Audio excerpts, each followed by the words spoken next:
যার বিবাহের সামর্থ্য হয়েছে, 1 নম্বর হলো আর্থিক সামর্থ্য, 2 নম্বর শারীরিক সামর্থ্য, তো তুমি বিবাহ করো। ফাইন্নাহু আগাদ্দু লিল বাসার, বিবাহ তোমার চোখ নিচের দিকে হেফাজত করবে।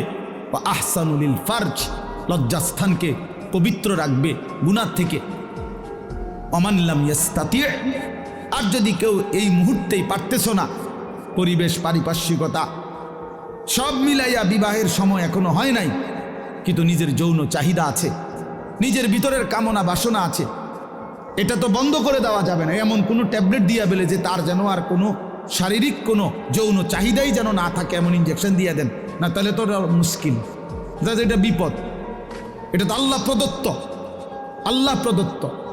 অতএব যদি কষ্ট হয় যৌবন ধরে রাখতে, তাহলে ফাআলাইহি বিসসাওম, রোজাই রাখো, রোজা রাখো, রোজা রাখো। ফাইন্নাহু লাহু বিজাউন, কেননা রোজার মধ্যে যৌন শক্তি প্রতিরোধের প্রতিষেধক আছে।